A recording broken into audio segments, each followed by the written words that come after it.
au nom de Jésus. Amen. Yes. Donc nous allons prendre les Écritures, nous allons prendre Matthieu chapitre 13. Bienvenue dans la présence de Dieu. Matthieu chapitre 13, on va lire un passage qui va nous aider dans cette thématique.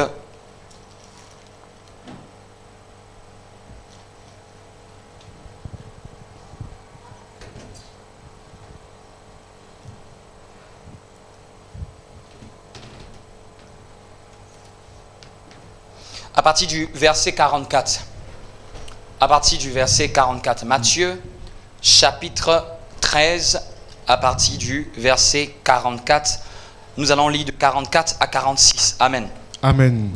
Nous lisons la parole du Seigneur. Matthieu 13, 44. Encore, le royaume du ciel est semblable à un trésor caché dans un champ. Le royaume des cieux est semblable à un trésor caché dans un champ. Lequel, quand un homme l'a trouvé, il le cache. Et dans sa joie, il s'en va et vend tout ce qu'il a. Et achète ce champ-là. Amen. Le royaume du ciel encore une autre histoire, le royaume des cieux est encore semblable à un marchand qui cherche des perles attrayantes.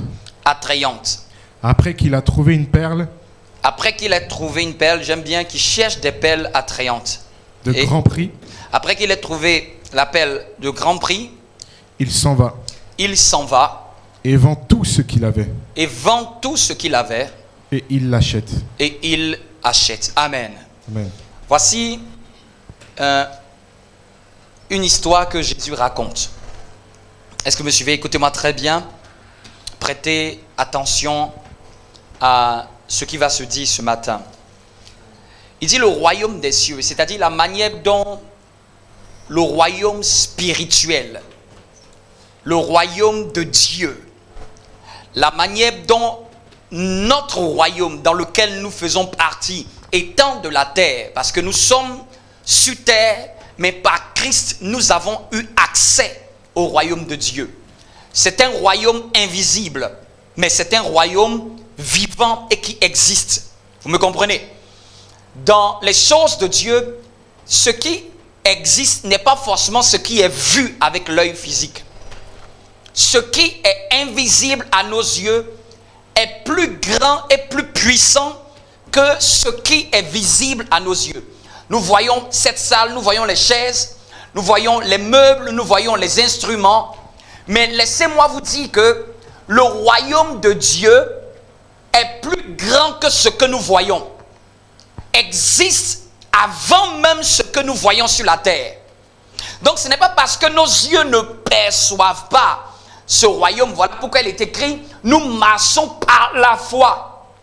Pour voir le royaume de Dieu, ce n'est pas avec la vue, c'est avec la foi. Vous me comprenez? La foi est l'élément que Dieu nous a donné pour percevoir le royaume qui est invisible. Quelqu'un qui n'a pas la foi, voilà pourquoi il ne peut pas croire qu'il y a un royaume. Il va croire que seulement ce que ses yeux voient. C'est pour ça que la Bible dit que nous marchons par la foi et non par la vue. Donc il y a deux manières de marcher sur cette terre. Ceux qui marchent par la vue et ceux qui marchent par la foi. Quelqu'un me comprend? Nous avons la vue, mais Dieu nous demande de marcher bien plus que par la vue. De marcher par la foi. Donc la foi est une autre manière de voir. La foi, ce sont des yeux que Dieu donne à quelqu'un pour percevoir le royaume qui est caché et qui est invisible. Voilà pourquoi quelqu'un ne se lèverait pas le dimanche pour prier Dieu parce qu'il marche par la vue. Parce qu'il marche parce qu'il ressent. Il marche parce qu'il entend. Il n'arrive pas à sentir qu'il y a un royaume. Il n'arrive pas à voir. Le simple fait que tu es ici et que tu as cru en Christ, ça veut dire que Dieu a permis que les yeux de la foi te soient donnés. Quelqu'un me comprend? Dieu a permis que les yeux de la foi nous soient donnés. Et c'est pour ça qu'on a une sensibilité qu'il y a autre chose que ce qui se passe devant nos yeux. Il y a autre chose, il y a une autre réalité. Quelqu'un me comprend? Dis avec moi, il y a une autre réalité. Oui. Sinon, nous ne serons pas croyants. Quand quelqu'un dit qu'il est croyant, ça veut dire qu'il croit en une autre réalité que la réalité que ses yeux lui présentent. Il croit qu'il y a un autre monde. Il croit qu'il y a une autre sphère. Il croit qu'il y a une autre dimension, mais qui est invisible aux yeux des hommes. Il croit qu'il y a un autre système qui est différent du système dans lequel nous sommes. Il a pu sentir qu'il y a autre chose cachée derrière ce que nous voyons. Voilà pourquoi quand quelqu'un est croyant, il croit que il y a autre chose même après la fin de cette vie. Il y a une question qui me venait à l'esprit, de poser cette question à quelqu'un qui ne croit pas en Dieu. Et puis la question qui me venait, c'était, j'allais poser cette question à la personne qui ne croit pas en Dieu. Tu crois que tu vas venir sur terre, tu vas avoir des enfants, tu vas avoir un travail, tu vas avoir un salaire, tu vas manger, dormir, tu vas faire ça pendant des années, et puis un jour ton corps va te laisser, et tu crois que c'est fini, tu seras dans le néant, tu disparais, tu n'existes plus. Amen. Ouais, voici cette question-là. C'est-à-dire que tu vas exister et tu vas t'éteindre à tout jamais. Vous me comprenez un peu? Dans la tête d'un croyant, ça ne passe pas normal. Je ne crois pas que quelqu'un peut vivre et que quand son corps l'abandonne, son corps retourne à la poussière, il n'existe plus. Vous me comprenez un peu? C'est pour ça que nous sommes croyants. Nous croyons que après ce temps sur la terre, il y a un autre lieu où nous allons aller. Nous croyons qu'il y a une vie au-delà de ce que nous voyons ici. Quelqu'un me suit? Est-ce que quelqu'un me comprend? Nous croyons que la vie, je ne crois pas que la vie là s'arrête au seul fait qu'on met mon corps dans la tombe. Je vaux bien plus que ça. Ce n'est que notre enveloppe qui retourne à la poussière. Mais celui qui est à l'intérieur là ne meurt pas. Quelqu'un me comprend? Et le sort de la vie après la mort du corps dépend de comment nous vivons cette vie ici. Donc imagine que Dieu dit tu as 90 ans à vivre. Mais dans les 90 ans là, c'est celles qui vont déterminer tout le reste de ta vraie vie. Donc on est dans un jeu où on est en train de sélectionner ceux qui vont vivre la véritable vie. Quelqu'un me comprend?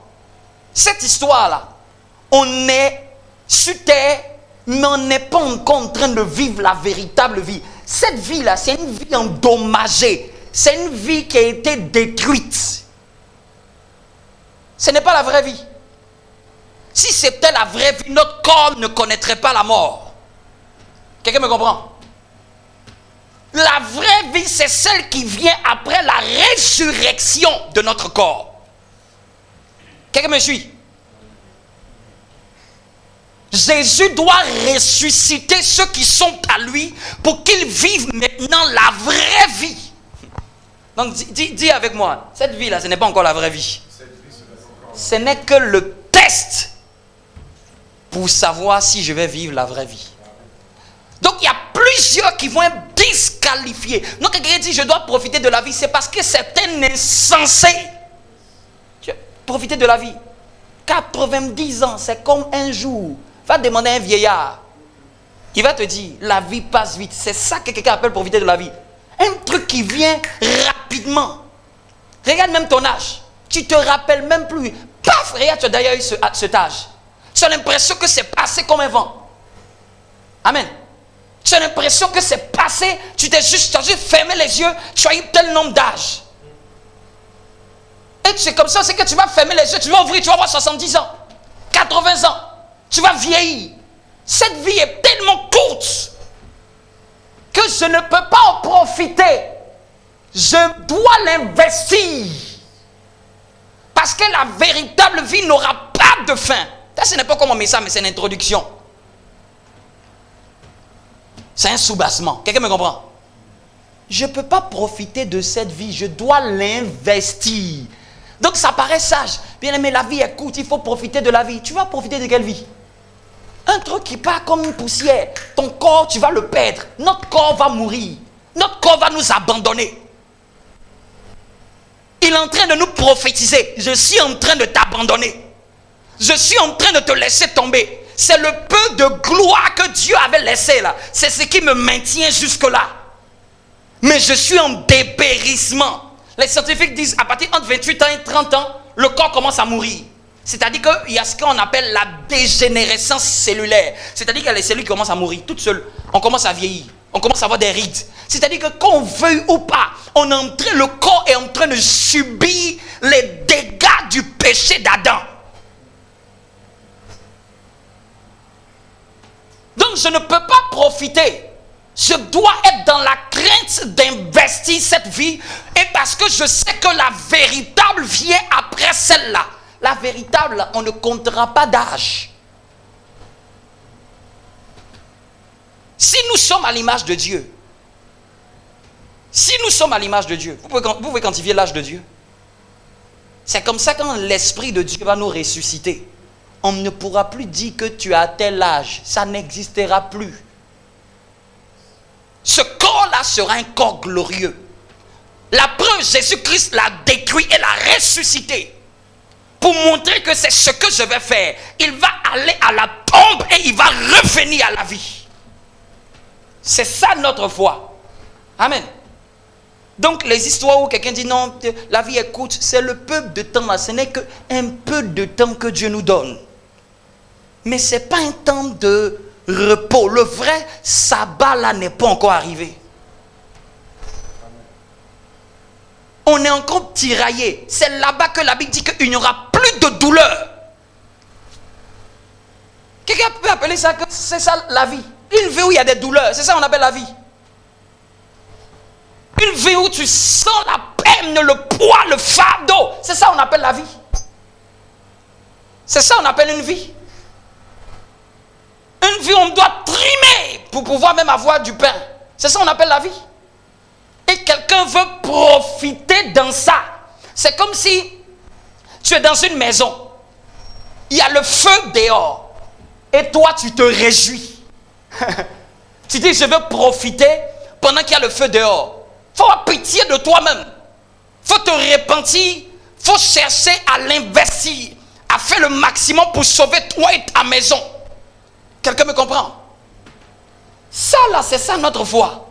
Donc quand tu vois quelqu'un en train de blaguer sa vie, c'est parce qu'il ne voit pas ce que nous voyons. Nous, on marche par la foi. On marche pas par la vue. Lui voit seulement son ventre, son avenir. Il voit seulement son futur. Quand il pense seulement que sur terre. Quand tu penses, est-ce que tu penses seulement que sur terre? Il pense que seulement que sa petite vie sur terre. Une vie misérable qui va s'arrêter comme un jour. Qui va se stopper un jour, tu ne t'attendras pas. C'est une vie pareille que quelqu'un veut gâcher. Cette vie-là est une graine, c'est une semence. C'est vraiment une graine. Une semence se cache en terre. Une semence meurt dans la terre. C'est pour ça que notre corps est semé pour ressortir de nouveau. Nous sommes une graine. On ne gaspille pas une graine. On investit une graine. On ne gaspille pas une graine. On la plante en terre. On la met en contact avec la terre, la pression de la terre. On la recouvre de sable jusqu'à ce que maintenant ça porte du fruit. Est-ce que quelqu'un me comprend? Dis avec moi, je marche par la foi. Marcher par la foi, ce n'est pas marcher par l'incertitude. Hein? Marcher par la foi, c'est marcher par la certitude. Quelqu'un me comprend? C'est marcher par une conviction de l'autre monde. Amen. Donc nous sommes dans deux mondes. Le monde terrestre et le monde invisible, le monde de Dieu. Et il dit que le royaume de Dieu est encore semblable à un trésor caché. Le royaume de Dieu là, c'est comme un trésor, c'est caché caché. Ne pensez pas que c'est évident de rencontrer Dieu. C'est ça même qui est extraordinaire. Quand son royaume est caché. Et c'est caché où ça? Dans un... Prenez votre Bible. C'est caché où ça? Matthieu. Dans un champ. Le champ c'est quoi? Le champ c'est ce monde. Le royaume de Dieu est caché dans ce monde. Dans ce monde, le champ c'est le monde. Et le royaume de Dieu, là, Dieu l'a caché dans le monde. Il n'a pas mis ça à découvert, il l'a caché. Caché, dis avec moi, caché. Dieu a caché ce qui est glorieux. Dieu a caché ce qui est grand. Dieu a caché ce qui lui appartient. Dieu a caché ce qui est à lui afin que ceux qui sont charnels ne le trouvent pas. Afin que ceux qui sont trop occupés par le monde ne le trouvent pas. Afin que ceux qui sont trop occupés par leur vie ne le trouvent pas. Afin que ceux qui sont trop occupés par leur propre gloire ne le trouvent pas. Afin que ceux qui sont trop occupés par leur ventre ne le trouvent pas. Afin que ceux qui sont trop préoccupés par les soucis de la vie ne le trouvent pas. Afin que ceux qui disent je n'ai pas le temps ne peuvent pas trouver. Quelqu'un qui n'a pas le temps ne peut pas trouver quelque chose qui est caché. Afin que celui qui s'en fout ne trouve pas ça aussi. Celui qui est aveugle ne trouve pas. Afin que l'insensé ne trouve pas. Celui qui est frappé dans sa folie, qui est dans son péché, dans son vice, ne va pas trouver ce royaume. Ce royaume-là, c'est Dieu lui-même, mais caché dans un champ. Quand on cherche quelque chose, c'est pour... Quand on cherche, c'est parce qu'on cherche quelque chose, c'est parce qu'on ne sait pas où se trouve la chose, n'est-ce pas? Amen. Est-ce que tu peux te tenir debout, viens? On va faire cet exemple que Dieu m'a mis à l'esprit. Demande-moi ma serviette. Donc, il me demande, est-ce que je peux lui donner la serviette qui est dans ma main? Il me demande parce qu'il sait que j'ai la serviette. Il me demande parce qu'il sait que, et il voit que la serviette est entre mes mains. Donc, quand tu demandes, tu reçois. Amen. Matthieu 7,7. Demandez et vous recevrez. Vous savez c'est quoi demander, vous recevrez? C'est quand tu cherches le salut. Le salut est la seule chose que quelqu'un doit demander et il recevra. Vous me comprenez un peu? Demandez et vous recevrez. Chaque fois que tu viendras devant Dieu et que tu dis Seigneur, sans toi. Pourquoi? Quand vous n'avez jamais vu, la prière la plus exaucée, c'est la prière du salut. C'est la seule chose qui est accessible, que Dieu a rendue visible, tangible, pour que quiconque demande, reçoit. Amen. Dis-moi un bon amen. Et quand Dieu te donne le salut, dedans se trouve ta guérison. Dans le salut se trouve ta délivrance.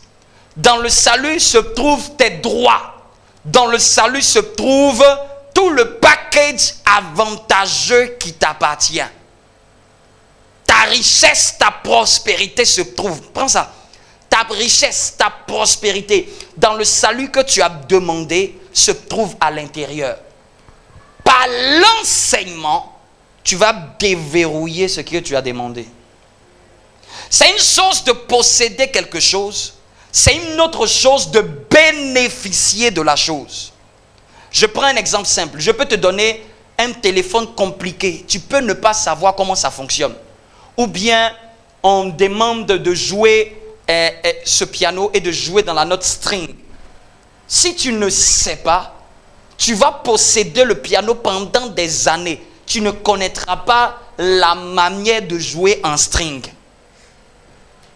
Vous me comprenez? Tu dois te renseigner, te faire éduquer pour pouvoir en tirer des connaissances pour utiliser ce qui est entre tes mains. Mais le verset de Matthieu 7 ne s'arrête pas là. Il dit, après demandez, vous recevrez, on dit quoi? Cherchez et vous? Dis à ton voisin, là ça c'est un deuxième level. Quand tu demandes le salut, tu es sauvé. Mais voir la gloire de Dieu ne se demande pas. Si je cache ça ici, et je te dis que ici, dans cette salle, se trouve une serviette. Trouve-moi la serviette. Oui, cherche. La seule chose que je te donne comme information, c'est qu'elle est dans la pièce. Vas-y, vas-y. Qu'est-ce qu'il fait en cherchant? Qu'est-ce qu'il fait en cherchant? En cherchant, on fouille. Quand quelqu'un dans sa marche avec Dieu ne commence pas à fouiller les Écritures pour chercher Dieu, il va s'arrêter seulement au salut.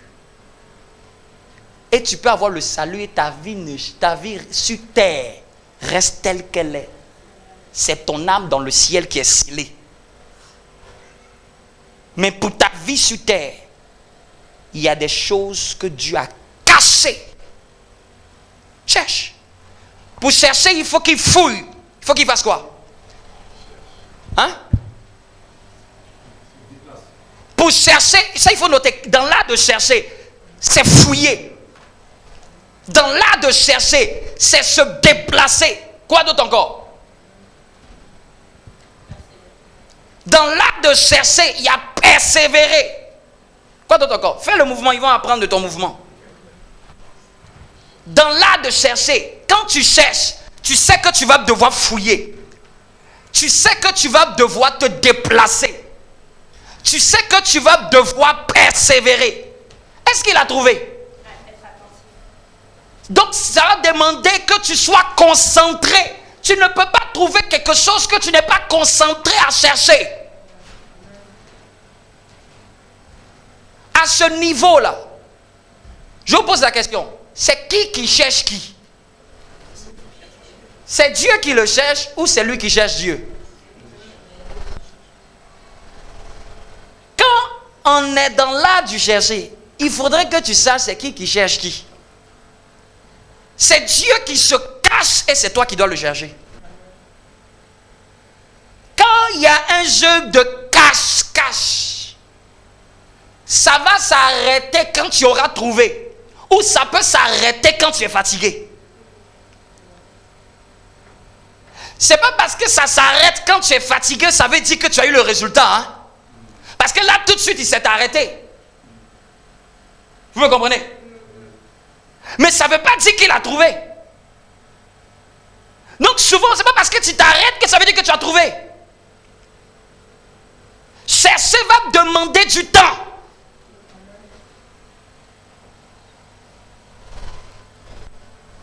Cherche. J'ai fait quelque chose encore. Mon ami, viens. Pendant qu'il est en train de chercher, je lui ai dit, mon ami, viens. Il arrête de chercher. Si tu n'es pas déterminé dans ta quête, quelqu'un va t'arrêter. Une circonstance va t'arrêter. Une distraction va t'arrêter. Vous savez pourquoi s'arrêter? Ça va dépendre de si ce qui cherche là est prioritaire que moi. Cherche. Et puis moi je t'appelle, tu vas faire que tu ne m'écoutes pas. Mon ami, viens. Je veux te voir. J'ai un peu de temps. Je veux qu'on cause ensemble. Je veux te voir. Tu ne m'entends pas. Tu ne m'écoutes pas. Qu'est-ce qui se passe? Quand tu cherches quelque chose et que tu es vraiment déterminé à chercher quelque chose, vous savez quoi? Rien ne peut te distraire. Si quelque chose te distrait, c'est que tu n'es pas encore focalisé sur ce que tu cherches. Quand quelque chose est à priorité, tu ne peux pas me dire que non, c'est ça qui me distrait. C'est que ce n'est pas encore ta priorité. Est-ce qu'ici, là, je l'ai forcé à m'écouter? Continue de chercher. Viens. Mais je te dis, viens. Je te dis viens. Je te dis viens. Est-ce qu'il m'écoute? Donc ça veut dire que quand un homme est déterminé dans sa quête, quoi que ce qui se passe autour de lui, il n'y a rien qui le défocalise. Dis à ton voisin, pourquoi tu te défocalises facilement? C'est parce que ta quête n'est pas forte. Notre quête n'est pas forte. Quand la quête est forte, peu importe ce qui est à côté, ça ne me regarde pas. Il dit le royaume des cieux est caché. Beaucoup de chrétiens s'arrêtent au niveau de demander. Demandez là. Tu recevras. Et je vous ai dit que ce que Dieu donne là, c'est le salut. Dans le salut, le salut, ça inclut la délivrance de ton âme. Mais vivre la gloire de Dieu, ça ne dépend plus de Dieu, je te le dis. Ça ne dépend plus de Dieu. Ça ne dépend plus de Dieu. Vivre la gloire de Dieu pendant que tu es vivant. Que ta vie soit un impact dans la vie des gens.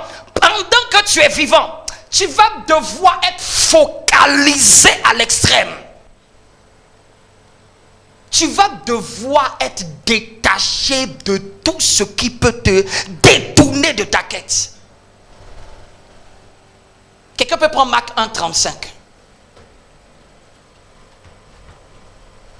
Quand tu es en train de prier et que tu es au niveau de demander, tu finis de faire tes requêtes et tu t'en vas. Quand c'est la gloire de Dieu que tu cherches. Marc 1,35. Marc 1,35. Et le matin, s'étant levé bien avant le jour, avant que les gens viennent le déranger, avant que le bruit des oiseaux commence à sortir, avant que les gens viennent lui demander j'ai des problèmes, j'ai ceci, j'ai cela, j'ai ceci, j'ai cela. Dans le matin, qu'est-ce qui s'est passé? Il sortit et partit dans un lieu solitaire. Il partit dans un lieu quoi? Solitaire.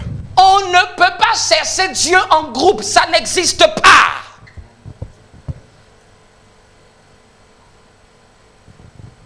On se fortifie en groupe, on s'encourage en groupe, on se motive en groupe. Mais quand il s'agit d'une quête, dans la quête de Dieu, là, il partit où ça? Dans un lieu solitaire. Dans un lieu solitaire. Si tu n'aimes pas une forme de solitude pour chercher Dieu, tu ne pourras pas le trouver. Quelqu'un me comprend? Pour chercher Dieu, il faut que tu sois exclu de tout ce qui peut te distraire. Je dis bien de tout.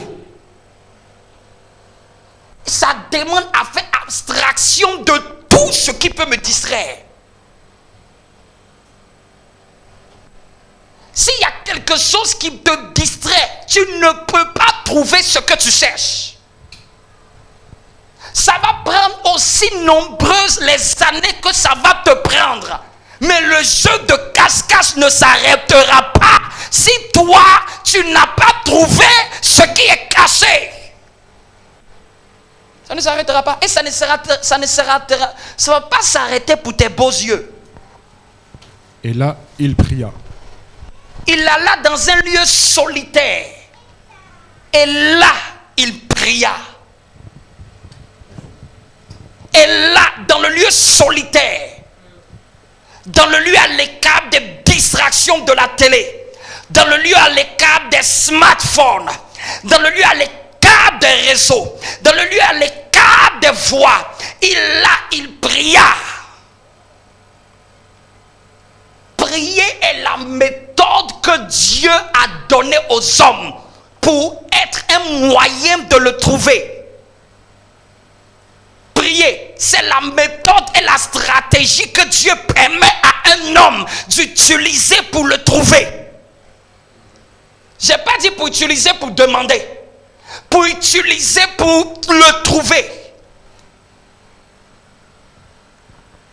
Il y a une différence entre faire ses prières habituelles et chercher Dieu. Je crois que nous tous ici, on a nos prières habituelles, n'est-ce pas? Pour chercher Dieu, il faut aller un peu plus loin que ça. Pour aller chercher Dieu, tu vas devoir perdre la notion du temps. Chercher Dieu se fait au moyen des longues prières. Chercher Dieu se fait au moyen des longues prières. Qu'on ne vous blague pas. Souvent, on peut dire non, ce n'est pas la quantité qui est le plus important, c'est la qualité, non, n'est-ce pas? Oui, la qualité d'abord prime. Mais je vous dis, chercher Dieu se fait au moyen des longues prières. On va prendre un autre verset. Donc, chercher Dieu demande à se séparer de tout ce qui peut nous distraire. Ça me ramène dans Matthieu 6. Matthieu 6. 6. Matthieu 6, 6. C'est aussi un verset qui est très connu. Matthieu 6, 6. Matthieu 6, 6. Je lis la parole. Est-ce que quelqu'un me suit? Est-ce que quelqu'un me suit? Amen, amen. Là, donc, je ne suis pas en train de parler du premier niveau de la vie chrétienne. Beaucoup de chrétiens s'arrêtent là. Je suis en train de nous emmener qu'on aille au deuxième niveau. Qui a envie d'aller au deuxième niveau de la vie chrétienne? Amen. La dimension où on va chercher Dieu. Amen. Sinon, ici, là, tout de suite, là, même si les anges nous questionnent, ils vont demander, toi tu es sauvé, tu crois, toi tu es sauvé, tu crois, toi tu es sauvé, tu crois. Mais tu vas dire, tu vas placer le salut, tu vas regarder tes problèmes, tu vas voir. On va te demander, ta vie a influencé qui sur la terre? Est-ce que tu peux dire 10 personnes que ta vie a influencé? C'est-à-dire que tu as le salut, mais tu ne brilles pas pour impacter les gens. Briller, là, ça demande d'aller chercher la perle rare qui est cachée. Matthieu 6, 6. Matthieu 6, 6. Mais toi, quand tu pries, entre dans ton cabinet. Et ayant fermé ta porte, prie ton Père. C'est-à-dire que quand il s'agit de la prière, si quelqu'un n'est pas radical, il n'a pas encore commencé à chercher Dieu. Si quelqu'un n'est pas radical dans sa foi, quand il s'agit de la prière, je vous dis, un point que même quand vous êtes marié, quand vous êtes même marié, ce n'est pas la prière de groupe qui vous fait chercher Dieu. Ça, j'appelle la prière de groupe. C'est la note de groupe. Vous priez ensemble pour vous fortifier. Mais ta quête de Dieu va être individuelle. Et tant que ce n'est pas individuel, Dieu ne te visitera pas. À l'école, la note de groupe est différente de la note individuelle. On t'évalue toujours sur 2 domaines. En groupe, en travaux, et puis individuel. Vous me comprenez? Vous me comprenez? Amen. Dans le sport collectif, ils jouent tous ensemble, non, n'est-ce pas? À la fin, on récompense toujours l'homme du match. Est-ce qu'on récompense l'équipe du match? L'homme du match, l'homme. C'est-à-dire que c'est celui qui a son habileté à chercher plus que les autres dans son domaine. Et ça ne vient pas par la magie. Ça ne vient pas parce qu'il a fait des incantations. Parce qu'il s'est donné les moyens. Donc, quand il dit ferme la porte, ce n'est pas physique, pas la porte physique de la chambre. C'est une dimension où je dois apprendre à faire abstraction de tout. Je dois me séparer. Chercher Dieu demande à se séparer. Chercher Dieu demande à se mettre en retrait. Chercher Dieu demande d'être focalisé. Chercher Dieu demande à s'attendre à Dieu dans la prière. Pas seulement prier, mais s'attendre. La prière, quand tu commences à chercher Dieu, au deuxième niveau, la prière devient un moyen de s'attendre. Quelqu'un me comprend? Ça devient un moyen pour attendre Dieu. Parce que même, c'est pas la prière qui a l'importance, c'est sa venue. Donc pendant que j'attends sa venue là, je patiente dans la prière. Parce que quelqu'un peut prier et ressortir sans rien de Dieu. Yes, j'ai prié. Mais c'est pas... Il y a beaucoup de gens qui prient. Mais ce n'est pas les prières qui changent la vie des gens. Ce sont les rencontres que tu fais avec Dieu dans la prière qui changent la vie des gens. Amen. On dit que Jacob s'est levé la nuit. Ce n'est même pas la prière de la nuit. C'est ce qui te visite la nuit. Ce n'est pas la prière de la nuit. Sinon, tout le monde sur la terre aurait prospéré. Tout le monde serait mis la nuit. Et puis, j'ai prié la nuit, j'ai vu. J'ai prié la nuit, j'ai vu. C'est le genre d'esprit qui vient la nuit, là. C'est lui qu'il faut rencontrer. C'est pas le fait de prier à 4 h du matin. C'est l'esprit qui se lève à 4 h du matin, là, qu'il faut rencontrer. L'ange de Dieu qui se lève à 4 h du matin, là. L'ange de Dieu qui parcourt toutes les heures de la nuit, là. C'est lui que je dois apprendre à attraper dans la prière. C'est pas la prière, c'est l'esprit que je dois rencontrer. Amen, amen. Vous voyez la nuance? Les gens ont cru que c'était la prière. C'est l'esprit. À la fin, c'est un être que Jacob a attrapé la nuit. Si tu pries qu'il n'y a pas eu de rencontre, ta vie ne change pas. Amen. Ta vie ne change pas. Ça demande à s'attendre. Ça demande à patienter. Donc à un moment, quand tu entres dans la dimension du chercher, tu ne sais pas à quel moment Dieu va te visiter. Tu peux commencer à prier et l'Esprit de Dieu t'attend à la 4e heure. Donc si tu es en train de prier et que tu dis, ah, j'ai fait ma prière aujourd'hui, amen, alléluia. Tu as fait ça jusqu'à un moment, tu as dit, mais j'ai l'impression que je vis des miettes. C'est parce qu'il n'y a pas eu de rencontre quand tu priais. Tu as juste émis des prières. Tu n'étais pas venu rencontrer un esprit. Quand tu viens rencontrer un esprit là, tu sais que hey, je suis mort, je suis rentré là, je ne sais pas à quel moment je vais finir, mais je veux le rencontrer. C'est ta soif de le rencontrer là qui fait que tu ne peux pas déterminer. Tu ne peux pas déterminer à quel moment tu vas stopper. Ou à quel jour tu vas t'arrêter.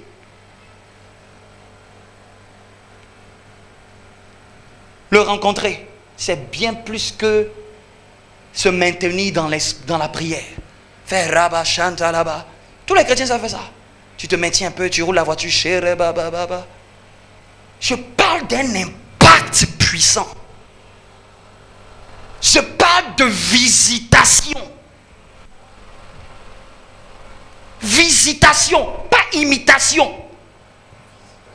Visitation divine. Amen. Dieu descend dans ta chambre. Un homme de Dieu disait que, il dit qu'il était dans sa chambre. Pendant qu'il était là, un ange est rentré dans la chambre, a soufflé sur lui. Il est tombé à la renverse. Il dit, tu tombes quand il dit, moi je souffle sur toi, tu tombes. Il dit, ton père, quand je souffle sur lui, il ne tombe pas.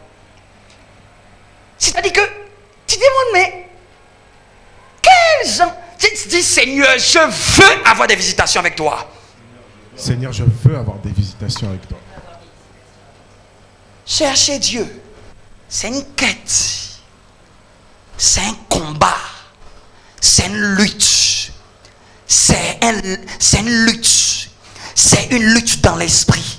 Quand dit Jacob a lutté avec Dieu, si tu n'as pas appris à lutter dans l'esprit, tu ne peux pas être visité par Dieu. Nous, on voit Jacob a lutté. Mais on ne comprend pas.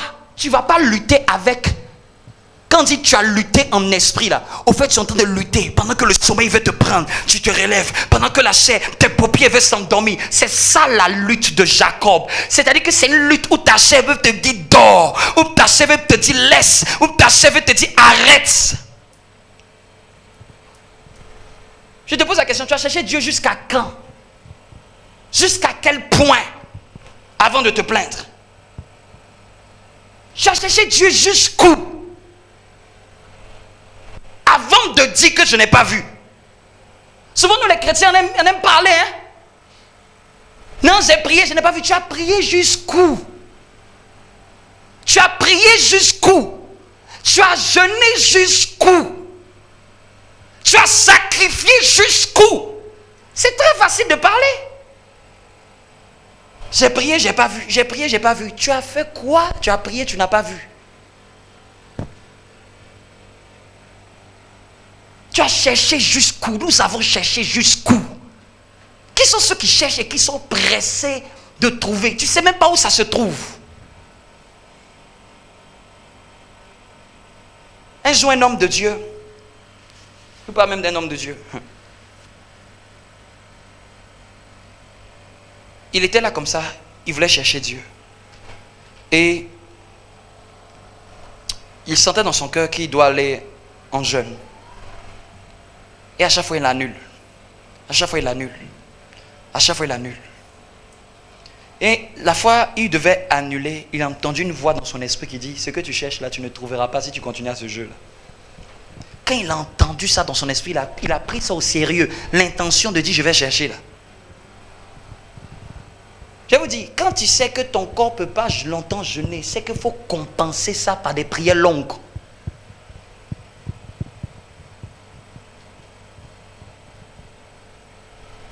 C'est facile de prier 1 heure, 2 heures. Est-ce que tu as poussé à voir qu'est-ce qu'il y a après? Qu'est-ce qu'il y a après? Amen. Amen.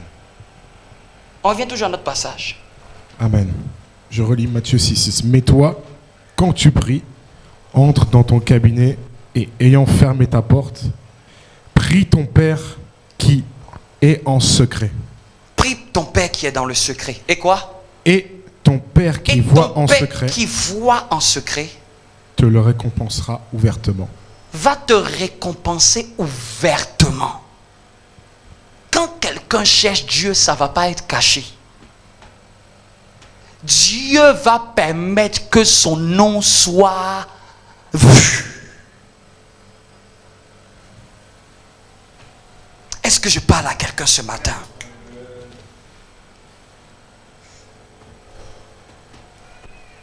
Quittons la dimension de demander.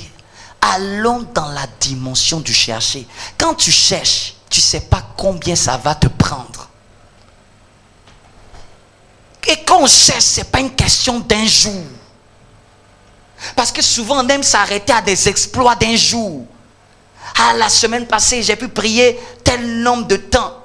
Ce n'est pas le temps que tu as prié qui t'a apparu dans la prière. Qui t'a visité. D'ailleurs, même tu n'auras pas besoin de me dire, quand je veux voir, je vais savoir qu'il y a quelque chose qui a changé dans ta vie.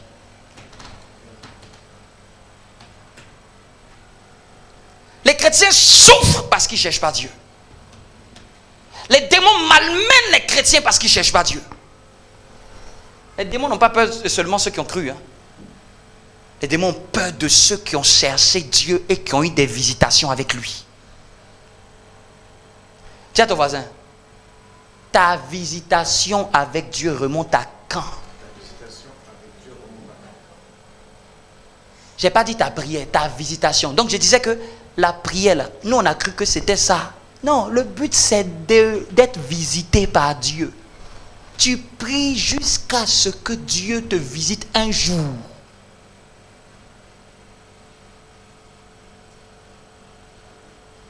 Mais ça ne peut pas être, tu ne peux pas être insensible à ça. On va lire le texte que nous étions dans le livre de Matthieu 13 pour arriver vers la fin. Il dit: le royaume des cieux est encore semblable à un marchand qui cherche de belles perles. Tout va dépendre de ce qu'on cherche. Si ça ne t'intéresse pas quelqu'un, il ne cherchera pas. Il ne va pas se casser la tête. Tout dépend maintenant de est-ce que ce que je cherche là, c'est vraiment ce que je veux. Ne confondons pas envie et vouloir. J'ai envie que Dieu me bénisse. Ça, c'est un enfant qui reste à ses envies. Qui n'a pas envie que Dieu l'élève? Qui n'a pas envie que Dieu le bénisse? Qui n'a pas envie que Dieu le fasse prospérer? Mais laissez-moi vous dire, dans le royaume des dieux, les envies ne sont pas exaucées. Sinon, tous les chrétiens seraient peinards. Tu n'as pas envie d'être béni? Je te pose la question. Tu n'as pas envie d'être béni? Tu n'as pas envie d'être élevé? Moi, même si tu me demandes, j'ai envie d'être élevé. Mais le ciel ne comprend pas les envies. Tu veux, tu viens prendre. Montre à quel point tu veux, à ta capacité à chercher la chose. Vous savez, qu'est-ce qui peut faire que quelqu'un dit que non, c'est le sommeil qui fait que je n'arrive pas à prier? C'est parce qu'il ne sait pas ce qu'il cherche. Je vous parle même, que ce soit y compris même pour moi-même. C'est parce que ce que je cherche là, je ne suis pas encore motivé. Quand tu es motivé, même le sommeil, tu vas l'égorger. Tu vas l'étrangler dans le lit. Vous connaissez la détermination d'un être humain. Un être humain, quand il est déterminé pour quelque chose, qui peut l'arrêter? Si c'est vraiment Dieu que nous cherchons, tu penses qu'il y a un démon qui peut t'arrêter? Tu penses qu'il y a une lourdeur qui peut t'arrêter? Vous savez, quand Dieu voulait m'apprendre à le chercher, je vais terminer avec ça. Quand Dieu voulait m'apprendre à le chercher, vous voyez un peu comme on adorait en chantant. Je n'aimais pas faire ça. Je n'aimais pas faire ça. Moi, je voulais répécha.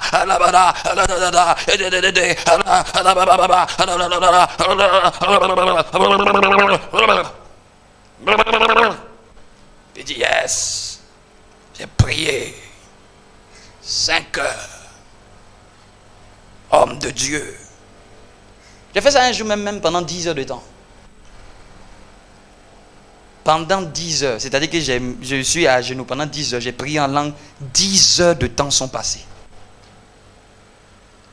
Dieu m'a dit, ça ne l'impressionne pas. Il dit, non, ne me cherche pas comme ça. Ça, tu te muscles. Tu te muscles. Mais la dimension de la montagne où tu dois me trouver, là, c'est pas comme ça. Il me dit, chante.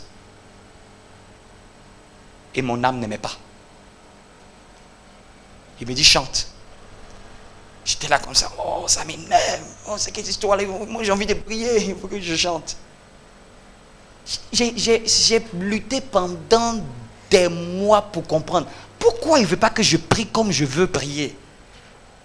Ce n'est pas nous qui déterminons. Vous voyez ce qu'on a fait là?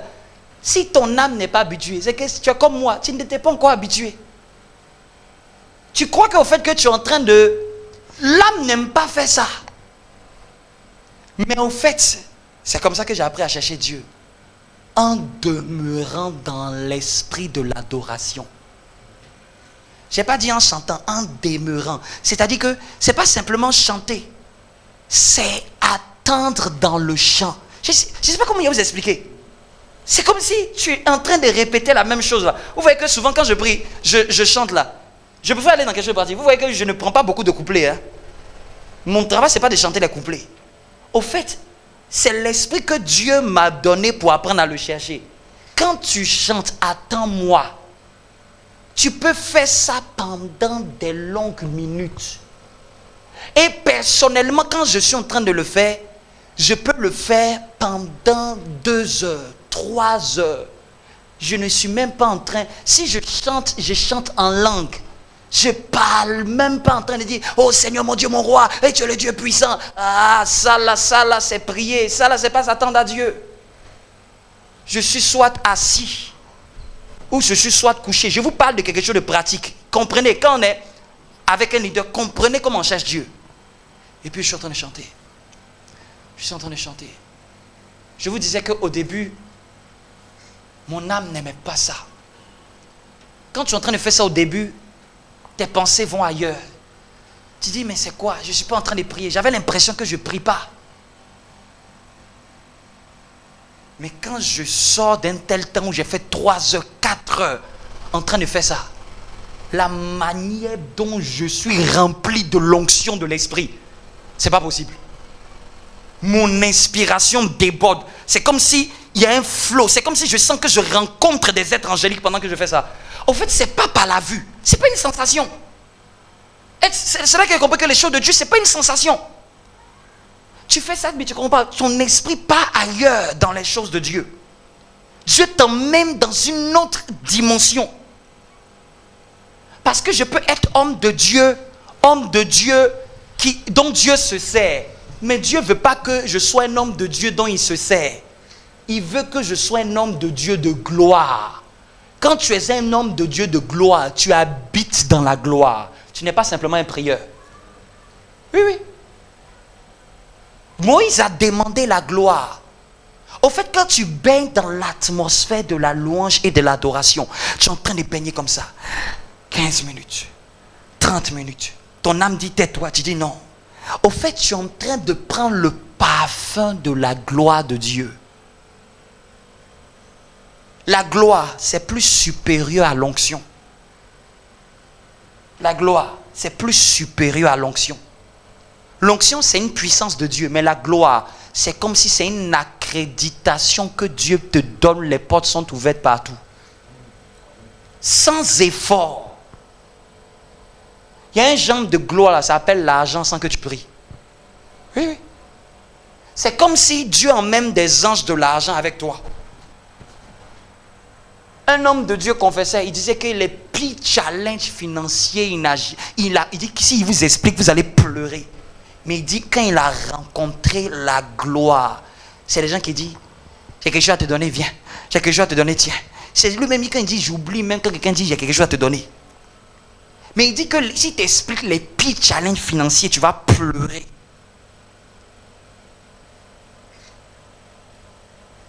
Est-ce que quelqu'un me comprend? Donc ce que nous étions en train de faire, je vais m'arrêter là. Ce que nous étions en train de faire, on est en train d'adorer. Si tu ne comprends pas, peut-être ça peut te prendre des années avant de comprendre ce que j'ai compris. Tu vas rester un chrétien prieur. Au nom de Jésus, je brise, je casse, je détruis. Tu vas devenir 5e dan en taekwondo spirituel. Je brise, je détruis, je casse, je taille en pièces, j'écrase. Et puis demain encore tu reviens, tu as mal au dos, tu as mal aux côtes. Rakata. Ça c'est les prieurs. Tu peux rester à cette dimension, mais moi Dieu m'a dit il y a un autre niveau. Où tu restes dans la nuée comme Moïse. Tu restes dans l'atmosphère qui appelle les anges. Tu restes dans l'atmosphère qui appelle la gloire. Tu restes dans l'environnement de papa. Tu restes et tu demeures. Et ça va se déterminer par à quel point tu es prêt à demeurer dans ce champ d'atmosphère. Celui qui demeure des heures dedans n'a pas la même manière que celui qui demeure 30 minutes dedans. Si tu adores 1 heure, celui qui adore 4 heures, il te dominera. Il y a une gloire supérieure qui est sur lui.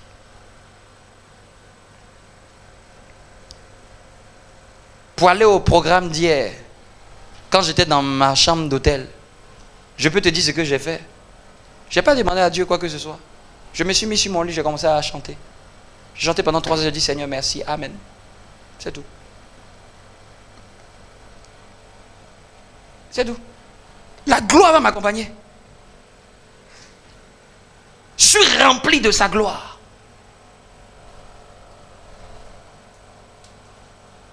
Mais il faut juste se mettre à l'écart. Et puis ça prend du temps dans l'âme. Je vous ai dit, même moi-même, mon âme avait du mal à accepter cette nouvelle méthode d'éducation de chercher Dieu. J'ai été habitué à, au nom de Jésus, Esprit de Dieu, nanana, Seigneur. Ce jour-là, un ange est venu après une craie. Il dit, je vais te montrer comment on me cherche. Numéro 1, chante-moi et adore-moi. Dans l'esprit que je suis en train de véhiculer là, tous ceux de la maison, apprenez ça vite. Hein. Tu vas avoir l'impression que tu n'es pas en train de prier. Et c'est quand tu fais ça, je me fixe toujours, pour terminer, je me fixe toujours de faire ça pendant un temps avant de faire les autres prières.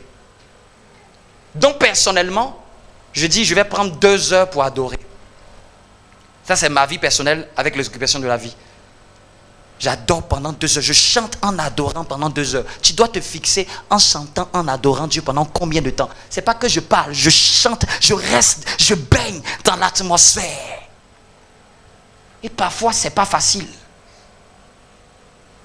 La chair lutte, les pensées luttent. Mais j'ai remarqué que chaque fois que je persévère, je perce un niveau. C'est quand je finis ça que je commence à intercéder et à faire maintenant les prières, des requêtes. Seigneur, je vais te prier pour les gens de l'église. Je vais commencer à citer les noms. Je vais te prier pour... Mais c'est ça la vie de prière. Mais ça là, ça doit faire 90%. Et maintenant, quelqu'un doit apprendre à dire quand il jeûne, il va chercher Dieu. Je me mets à l'écart pour faire ça. Est-ce que tu peux te tenir debout? Est-ce que je parle à quelqu'un? Jeûner pour chercher Dieu. Quand on cherche Dieu, on jeûne. Parfois. Parfois.